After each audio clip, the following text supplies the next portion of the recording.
This video is going to be my reaction to the Lions' comeback 31-26 win over the Bears in Week 11 at home. There's a lot of elements to this game that I think you could kind of see coming. We could have predicted that the Lions would throw the ball well against the Bears. The Bears played a lot of zone today. We're very fortunate to get 3 interceptions, 2 of which I think are somewhat anomalous. But no one could have predicted the ending to the game. 17 points in the last 3:05, 3:06. To the point where the Bears are up 26-14 after a field goal, 4:15 left in the game. I'm not sure anyone could have predicted what would happen, but that's what makes the NFL fun. That's what makes all sports fun, right? And the Lions have a lot of talent. Talent typically will reveal itself over the course of a long game. 60 minutes is a long football game, and there's a lot of plays that unravel, and the Lions were able to show their talent. I didn't think they played with a real sense of urgency today, but of course I'm watching on TV just like most of you are. So, that's kind of an unfair evaluation by me, but I didn't see a lot of passion. I don't know, maybe you did. If you were watching live, feel free to let me know. But 17 points in the last 3 minutes plus to get a division win over the Bears, who came in with a great game plan. You got to give them credit. They executed it to a T. They also got 4 turnovers from the Lions, 3 interceptions from Jared Goff, and the fumble kick return. Held a 26-14 lead in a game they controlled. The final possession split in terms of time of possession goes 40 minutes plus for the Bears with 183 yards rushing, while the Lions had the ball for less than 20 minutes. And then all Jared Goff does is go 11 for 13 passing in the final 2 drives, if you count the 2-point conversion toss to Laporta that made it 29-26. One of those incompletions was also a throwaway when Yannick Ngakoue had gotten pressure on Goff. I was pretty impressed. Goff somehow escaped it. I think it was down around the 15-yard line, maybe the 11, and threw the football away. But to that point, here's what my notes have. When the Bears are up 26-14 and the Lions are getting the ball with 4:15 left. Here's my notes. I wrote this before the possession. Bears have completely outplayed the Lions in the second half, which is a difficult thing to fathom because the Lions are at home for two games over a 5-day span. The Bears had shut down the run game almost completely, save for a 20-yard run by Montgomery in the third quarter, I think to open the third quarter, and a 14-yard run by Gibbs on a third down in the first quarter.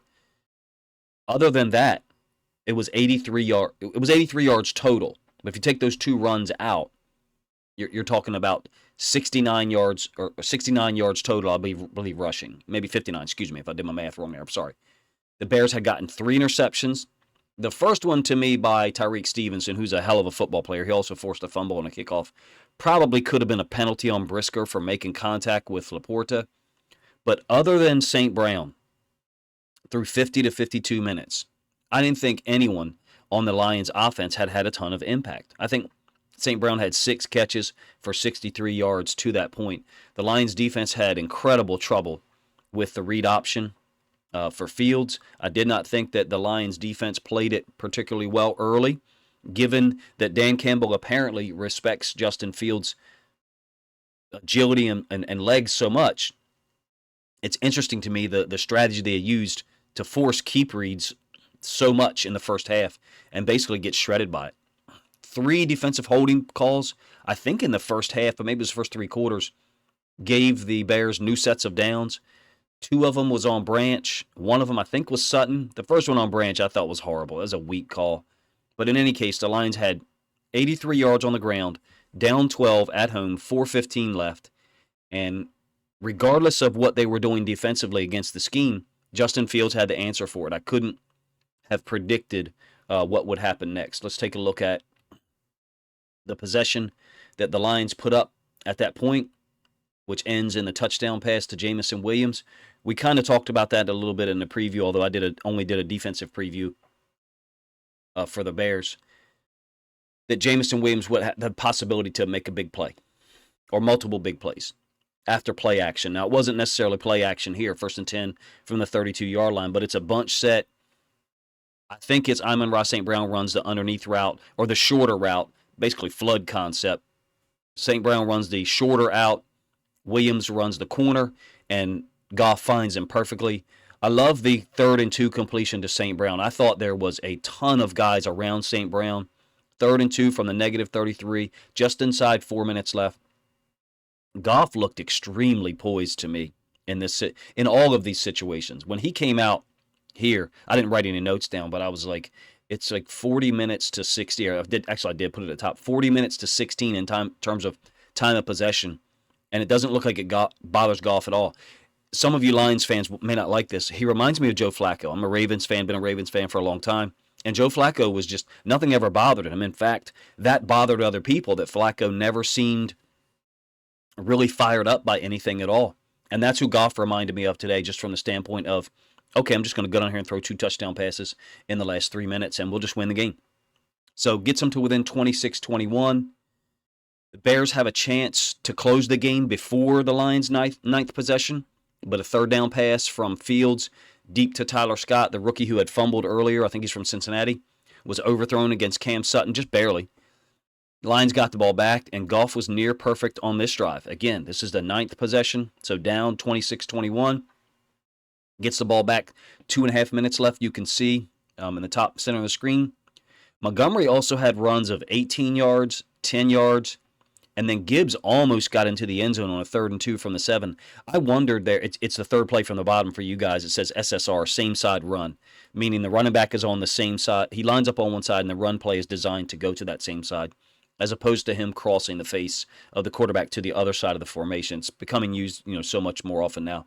I almost thought the Bears were going to let him score there, but it looked like to me they were providing resistance. And then the very next play, 1st and goal from the 31, it looked like they were providing resistance again. But weird to let them score, because a field goal doesn't win the game for the Lions. So that 3rd and 2, it looked unusual to me. The level of resistance did not look the same. On the 1st and goal, it did look like the Bears were obviously trying to stop him. Montgomery gets in. I thought it was just extremely easy.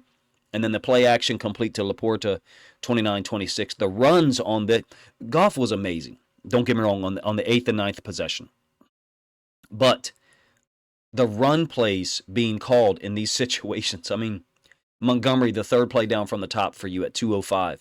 I think it's 18 yards. I don't have the gain over there to the right. Yeah, negative 40 to the 48. And then 3 plays later, Montgomery for 10. We're talking about a minute left, somewhere around there, 1:10 left on that 2nd and 1 from the 25. Just gutsy by Ben Johnson, because the Bears had done a nice job against the run, but at that moment in time, they're defending the pass, clearly. So Ben Johnson, credit to him for recognizing what the Bears were trying to defend in those 2 2-minute situations, the 8th and 9th possessions, and then using the run brilliantly. Montgomery powering in from the 1, I think, after a timeout.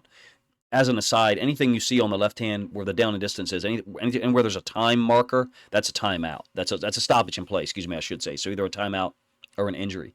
So Lions are able to go ahead 29-26. And then Aidan Hutchinson picks the perfect time to break his streak of no sacks that they had talked about. To that point, the Lions only had 1 sack from Aleem McNeil, and then Hutchinson perfectly rips under Darnell Wright, who I thought had played very well to that point. Strips Fields of the football. It was trips to the other side. Fields is looking to his left, away from Hutchinson. And Hutchinson smartly, if you ask me, once the ball is rolling around, right around the 5 or the 4, pushes the right tackle so the right tackle can't recover it, and the ball kicks off of Wright's foot out of the end zone for a safety. I don't know about you, but I was like hollering, because it was a classic moment. Hutchinson picks the football up, punts it into the crowd, so somebody got an awesome souvenir. Just a brilliant play from Hutchinson to force the only turnover of the day by the Bears. They had come into the game with the league's worst turnover margin at -9. To that point there, where the Bears have the football down 29-26, they were up +4 in the turnover margin. Kind of crazy. You run for 183 yards, don't turn the football over, hold a 26-14 lead with 4:15 left against a Lions offense that, at that moment, beginning of the 8th possession, they hadn't scored a point in 27 minutes of gameplay after a brutal 3rd quarter that was shocking to watch. I'm going to let some game stats flow. The Lions in the 3rd quarter, they got the ball first, had a 20-yard run by Montgomery, and then, interestingly, go empty. I was kind of miffed by that play call. They ran 9 plays on offense, punted once, fumbled a kick return after the Bears converted a field goal to get within 14-13, then throw an interception on a batted pass. fall behind 26-14 early in the fourth quarter. Nonetheless, Hutchinson's strip sack results in a safety, and they led 31-26. I don't know about you. You probably felt like you were playing with house money at that point, but the free kick was interesting. Extremely high kick. And, of course, it's St. Brown who fair catches it with 22 seconds left to, cap an amazing comeback. 8-2 with a home game against the Packers on Thanksgiving Day. Packers beat the Chargers, by the way, at home. It seemed kind of impossible for real for this to be the outcome after that third quarter. And to be honest with you, the first half was better, but not a whole lot better when you consider that it took the Lions until the final minute of the second quarter to get that 14-10 lead that I really thought the Bears had outplayed them for the majority of the first half. They had 2 long drives in the first half, the first possession, and then the key conversion. They had a couple key conversions to help them possess the ball for 7 minutes in the second quarter and get ahead 10-7. I thought that was crucial because if you think about the situation, the Lions get the ball to start the third quarter, and when the Bears got a conversion, I want to say it was around the 3:45 mark. I may not be remembering it correctly. It allowed them to hold on to the ball for another 90 seconds and force that last possession of the Lions in the second quarter to be a little hurried. It was a 2-minute situation. All Goff did was go down and get a touchdown. I'm going to review that one now for you guys. There we go. That's a fourth possession. Got the ball with 1:47 left, down 10-7. I thought Goff double pumped 3 times in the first half, meaning he thought he saw something, and in the middle of possibly delivering the football, chose not to. You can see the first one there, -25, 1st and 10, completion to St. Brown. I thought the completion to Gibbs in zone from near midfield was important. Got him a 2nd and 1, allowed the 2nd and 1 to be, a situation where he could throw the ball away, which he did. That was an intentional throwaway, 2nd and 1 from the 44, the Bears 44, that is. And then 3rd and 1, double pump complete to Williams over the middle was a huge hit. He took a big hit. I think it was from a safety. It might have been Brisker. The screen to Gibbs was very weird. 2nd and 2 from the 23 is a great play call, by the way. So you're talking short time, runs a screen into the boundary to Gibbs, and Gibbs runs into Tyreek Stevenson. I mean, like, it seemed as if he just didn't see him. Because normally Gibbs, I feel like, has great vision. I don't know if you guys remember the play at all, but it was top side of the screen. The lines were going right to left for me on the TV. Throwaway on the ensuing play, 1st and goal. Gibbs was a weird call on the 2nd and goal, but perhaps the best throw of the game by Goff was this touchdown to Brown on 3rd and goal from the 7.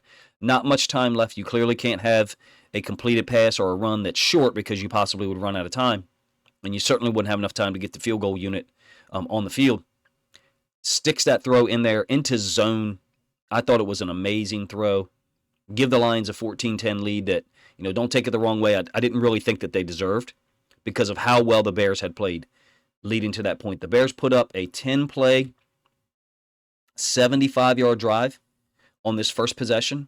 And I think the Lions they're playing the read option stuff the fundamental way that you should. The D-end or outside linebacker steps down, forces the quarterback to keep it, and then you gap exchange it. What started happening around the third possession was, well, first of all, the first possession. The Lions defensive ends, edge players are stepping down, and they're gap exchanging it. Well, I believe it was on this first drive. Maybe it's the second. Fields keeps it, and Jack Campbell's right there. The gap exchange it. The DN steps down, Campbell steps out, and he just jukes Campbell. The same thing happened to, I think it's Barnes later on. And what the Lions finally settled on doing later in the game was kind of half-man it. Some people call it feather, whatever. Just staying square, giving Fields a give read, give the ball to the running back so Fields can't get outside. In the second half, Fields recognized that, and 3 times he misread it. I think basically he decided, I'm going to keep this football, and I'm going to make Josh Paschal tackle me, or whoever the edge guys were. I thought it was Paschal twice. But back to this first drive, look at the chunk plays you're getting. Fields on QB sweep for 11. Fields hits more over the middle for 15. A straight drop back to the tight end for 11. You have five or six plays of 10 yards or more, and they get into the end zone. Foreman, no one is there whatsoever after the pass interference on Will Harris, which I didn't think was a huge hold, but I guess that would be the fourth one. 1 DPI and 4 holds on the Lions secondary. I didn't think they came in with a great game plan for dealing with Fields' legs. I think the Lions defense settled on forcing him to give the football, remove him as a potential runner. Early on, I felt like defensively against the option, it was an absolute disaster.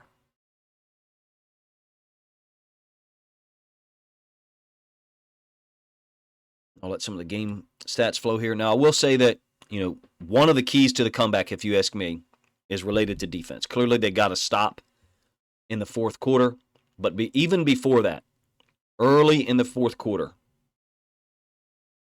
a 3rd and 1 at Detroit's 23-yard line. A little over 14 minutes left in the game. It's not an option play, but the Bears line up in a tush push, QB sneak, basically, wedge is what it's called. And Fields sneaks, and there is no surge at all. That was key, if you ask me, because the Bears had to settle for a field goal, put them up 26-14. But had they been able to possess the ball and bleed another maybe 90 seconds or 2 minutes off the clock, the situation at the end of the game could have been completely unmanageable. It nearly was anyway. It nearly was unmanageable in the first place. But Goff and the entire offense was just confident and poised. A lot of throws underneath against zone on the 8th and 9th possession. If you ask me, if you're a Lions fan and you're sitting there watching it at that moment, it's got to be hard to imagine that you're going to score 14 points in the last 4 minutes and 15 seconds, let alone 17 points. Or 14, 15, 17 points, whatever. Who could have anticipated that you're going to go for 2? But in any case, the win feels fantastic, I'm sure. Especially knowing that the Packers are coming to Detroit on Thanksgiving Day. It's a unique situation for me to be able to get to do a reaction video for the Lions on Sunday, because normally the Ravens are playing as well, and then I'll be able to do the same thing for Thursday. You guys let me know if you were as confused by the early defensive strategy against Fields. To hear, I think it was Mark Schlereth, talk about how much respect and almost fear that Dan Campbell has for Justin Fields' ability to move around, his legs, his speed and agility, then why were you giving him keep reads? Because what started to happen, and I probably need to whiteboard draw this up, so my apologies. What started to happen when the Bears knew that it was going to be a keep read, the tackle would start to release and veer outside of the linebacker. Basically, he's responsible for the read side inside linebacker, the offensive tackle. He knew it was going to be a gap exchange. So he knew that their linebacker was going to open up. So what he did was he just walled him out. He just took him out, and Fields would cut it up underneath there after keeping it. And it was huge gains. I mean, you can see he had 104 yards rushing. The Bears were able to generate 183 yards of offense. That's got to be alarming, I think, for the Lions defense. He's not the only athletic quarterback that you're going to face. If you want to win in the NFC, you're probably going to have to beat the Philadelphia Eagles. And the amount of times that I've seen them, even against Lamar Jackson and the Ravens in Week 6, the amount of times that I've seen them force a keep read by the quarterback and the quarterback hurt them, it seems like a substantial amount to me. Nonetheless, offensively, I guess for the second week in a row, the offense is able to go out and save the team. Outscored the Chargers 41-38 on a day when the defense got stops early and then couldn't get them at all after mid-second quarter. Today it was the reverse. The defense was able to make enough big plays in the second half to limit the Bears to field goals and or get stops, and before Hutchinson's big play kind of closed the show. You guys let me know what your thoughts were as the game unfolded. At halftime, I thought to myself, I was like, how do they win this game? Well, they come out and they score to start the third quarter, and then maybe they get a turnover, and then the exact opposite of those things happens in the third quarter. The Lions don't get a score to open the third quarter. Goff throws a third pick and a kick return. Craig Reynolds fumbles the ball. Kind of unbelievable that I don't want to say unbelievable, unlikely that they were then able to come back and win the game, basically being -4 in the turnover margin, only getting 2 sacks on the day, not picking off Fields once, not forcing a fumble until late. Really cool moment to see Hutchinson get that sack and ensure that the team was going to get a win. You'd still had the free kick that you had to catch. The fair catch by St. Brown, I thought was pretty amazing that it was that guy that the ball came to. Surely the Lions have practiced that, and they wanted him to be the guy to catch the football. You guys let me know what your impressions were of the first half, the disastrous third quarter, and then the flurry of scores, plays that all the Lions guys made on offense to get the win and push their record to 8-2. Pretty amazing moment. So appreciate you guys' time. Let me know what you think of the reaction video and what your thoughts were at the end of the game when Hutchinson punted the ball into the crowd. I'm sure it was pretty loud there and pretty fun. Appreciate you guys' time. If you think other Lions fans would enjoy this reaction video to their come-from-behind win over the Bears at home, then please consider grabbing a link to this video, sharing it out on social media to help this content get more reach.